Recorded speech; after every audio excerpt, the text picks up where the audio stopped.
샬롬, 이동춘 목사입니다. 오늘도 여러분의 삶이 주님의 평안으로 가득하시길 기원하며 하나님의 말씀을 나누겠습니다. 오늘 주시는 말씀은 야고보서 5장 1절에서 6절 말씀입니다. 들으라 부한자들아, 너희에게 임할 고생으로 말미암아 울고 통곡하라. 너희 재물은 썩었고 너희 옷은 좀 먹었으며 너희 금과 은은 녹이 쓸었으니 이 녹이 너희에게 증거가 되며 불같이 너희 살을 먹으리라. 너희가 말세에 재물을 쌓았도다. 보라, 너희 밭에서 추수한 품꾼에게 주지 아니한 삭시 소리 지르며 그 추수한 자의 우는 소리가 만군의 주의 귀에 들렸느니라. 너희가 땅에서 사치하고 방종하여 살육의 날에 너희 마음을 살찌게 하였도다. 너희는 의인을 정죄하고 죽였으나 그는 너희에게 대항하지 아니하였느니라. 아멘. 야고보서 5장 1절에서 6절 말씀을 본문으로 부의 오류와 정당성이라는 제목으로 말씀을 나누도록 하겠습니다. 영성신학자 헨리 나우엔이 쓴 마음의 문을 열고란 책이 있습니다. 이런 이야기가 실려 있습니다. 한 정신과 의사에게 한 부인이 찾아왔습니다. 그런데 그녀는 들어오자마자 발작을 하면서 기물을 파괴하고 혈기를 부렸습니다. 간호사 두 사람을 불러서 가까스로 진정을 시킨 후에 진료를 시작하려던 의사는 환자가 오른손 주먹을 꽉 쥐고 있는 것을 발견했습니다. 그 손을 펴려고 아무리 애를 써도 펼 수가 없어서 간호사의 도움을 받아서 손가락을 하나 둘씩 펴기 시작했습니다. 마지막으로 생기손가락을 펴니까 딸그랑 하고 밑에 떨어지는 것이 있었습니다. 그것은 버럭해 녹이 쓴 1센트짜리 동전이었습니다. 그 환자는 자기 존재와 1센트짜리 동전을 동일시했던 것입니다. 동전을 잃어버리면 자기 존재가 전부 없어져 버린다고 생각했기 때문에 누가 와서 칼로 찌르고 이것을 빼앗아가지 않을까, 이것을 빼앗기지 않으려면 어떻게 해야 할까 하는 두려움과 염려 속에서 매일매일을 시달렸던 것입니다. 그래서 그녀는 있는 힘을 다해 동전을 움켜쥐고 살았던 것입니다. 이 이야기는 현대인들의 삶의 한 단면을 비유적으로 표현한 것입니다. 그것은 물질이 우리를 잘못된 것에 집착하게 할 수 있다는 것입니다. 집착에 말려들게 하여 결국에는 삶을 파괴시키는 위력을 물질이 지니고 있다는 것을 보여준 것입니다. 오늘의 본문은 부한자들에게 경고하는 것으로 시작합니다. 1절입니다.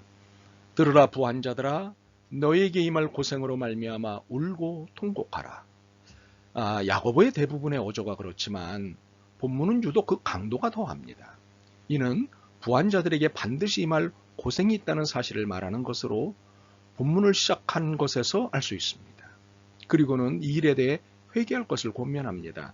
다시 말해서 부한자들은 반드시 고생이 있게 된다는 사실을 알라는 것입니다.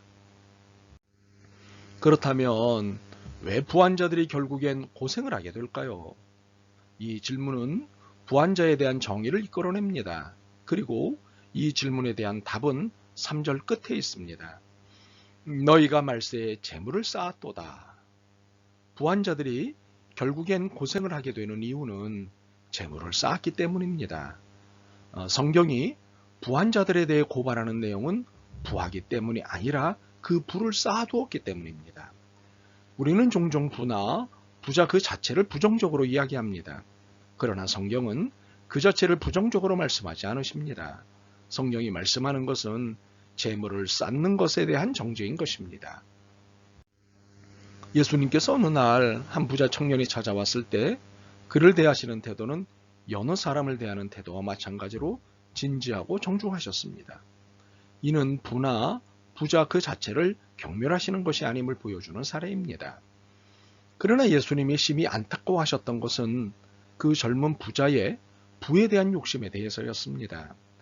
그러므로 성경은 부에 대한 욕심과 그 욕심으로 재물을 쌓은 것에 대해 정죄를 하는 것입니다. 야고보는 재물을 쌓아놓은 것을 2절과 3절에 이렇게 표현하였습니다. 너희 재물은 썩었고 너희 옷은 좀 먹었으며 너희 금과 은은 녹이 쓸었다. 욕심에 의해 쌓아놓은 재물은 하나님의 눈에는 썩고 좀 먹고 녹슨 것으로밖에 보이지 않는 것입니다. 쌓아놓은 재물에 대해 이처럼 평가하시는 이유가 있습니다. 무엇일까요? 그것은 무엇보다도 의로운 태도가 아니기 때문입니다. 6절에 보시면 너희는 의인을 정죄하고 죽였다는 고발이 나옵니다. 이 고발의 문건으로 미루어 보건대 재물을 쌓아놓은 사람은 의인이 아닙니다. 주인입니다. 물론 쌓아놓았다는 자체만 갖고 주인의 평가를 내린 것은 아닙니다. 우선은 재물을 쌓는 방법에 문제가 있었기 때문입니다. 그것은 갈취의 방법이었기 때문입니다. 4절을 보겠습니다. 보라, 너희 밭에서 추수한 품꾼에게 주지 아니한 삭시 소리 지르며 그 추수한 자의 우는 소리가 만군의 주의 귀에 들렸느니라. 바로 품꾼에게 주지 아니한 삭시 문제인 것입니다. 일꾼은 자신의 한 일에 대해 정당한 품삯을 받을 권리가 있습니다. 왜냐하면 그의 노동력을 제공했기 때문입니다. 그런데 이러한 일꾼에게 품삯을 주지 않는다는 것은 노동력 착취입니다. 이처럼 노동력 착취라는 정당하지 않은 방법으로 재산을 모으는 사람들의 특징이 있습니다. 그것은 5절의 표현대로 사치하고 방종한다는 사실입니다. 남의 피 같은 돈을 갈취하여 사치하고 쾌락을 도모하는 일에 쓰는 것입니다. 더욱 이러한 태도를 야고보는 사륙의 행위로 규정합니다. 이 5절의 용어를 6절에서는 의인을 정죄하고 죽이는 것으로 설명합니다. 이처럼 남의 피 같은 돈을 아랑곳하지 않고 자신의 사치와 쾌락을 위해 쓸 때 이것은 남을 죽이는 것이라고 고발하는 것입니다. 5절의 표현대로 남은 굶어 삐쪽 곪고 있는데 자신은 살쪄 있는 이것이 하나님의 진노를 산 것이고 이것이 장차 임할 고생이 되는 것입니다.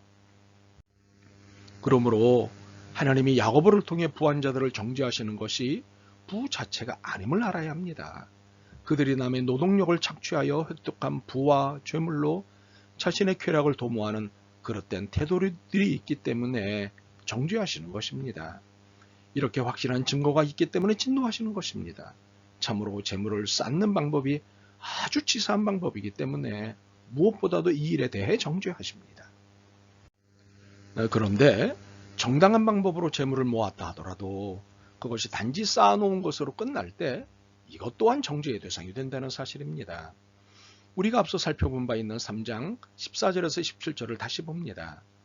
헐벗고 굶주리고 있는 형제나 자매가 있는데 그들을 향해 빈말로 평안히 가라, 덥게 하라, 배부르게 하라 하는 사람이 있습니다. 성경은 이 사람의 행위를 두고 죽은 행위라고 고발합니다. 자신이 정당하게 벌었으니 자신만을 위해서 쓰는 것은 당연하다고 생각하는 태도에 대한 일침인 것입니다. 왜냐하면 하나님께는 정당하게 버는 것 이상으로 중요한 것이 있기 때문입니다. 그것은 번 것은 당연히 선을 위해 써야 한다는 것입니다.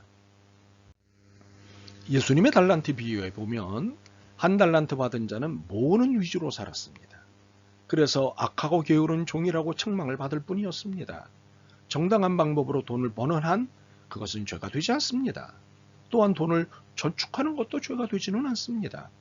중요한 것은 왜 돈을 버느냐, 왜 돈을 저축하느냐는 데 대한 답이 분명하지 않을 때, 특히 신앙적이지 않을 때 죄가 되는 것입니다. 감리교의 창시자인 요한 웨슬리 목사님이 설교를 하고 있는데 욕심 많은 한 부자가 앉아 있었습니다. 웨슬리 목사님이 여러분 할 수 있는 대로 돈을 많이 버십시오 라고 하자 그는 아멘, 아멘 하였습니다. 뒤이어 웨슬리 목사님이 여러분 할 수 있는 대로 전부 저축하십시오 라고 힘을 주어 설교하였습니다. 그는 기다렸다는 듯 신나서 아멘을 연말하였습니다. 마지막으로 웨슬리 목사님은 여러분이 저축한 돈을 할 수 있는 대로 가난한 사람들에게 모두 나누어 주십시오 했습니다. 그러자 그 부자의 입에서는 아멘 소리가 나오지 않았습니다. 대신에 얼굴이 일그러졌습니다. 혹시 여러분도 얼굴이 일그러지십니까? 정당한 방법으로 돈을 버는 한 그것은 죄가 되지 않습니다. 또한 돈을 저축하는 것도 죄가 되지 않습니다. 중요한 것은 왜 돈을 버느냐, 왜 돈을 저축하느냐에 대한 답이 분명하지 않을 때 죄가 되는 것입니다. 그래서 여러분에게 묻겠습니다. 왜 돈을 버십니까? 왜 돈을 모으십니까? 이 대답이 신앙적이었으면 좋겠습니다. 이타적 대답이었으면 좋겠습니다. 아멘. 주님, 돈을 잘 벌게 해달라고 기도는 했지만 왜 벌어야 하는지가 신앙적이지 않았습니다. 돈을 저축은 하였지만 신앙적 이유가 불분명했습니다. 용서하옵소서.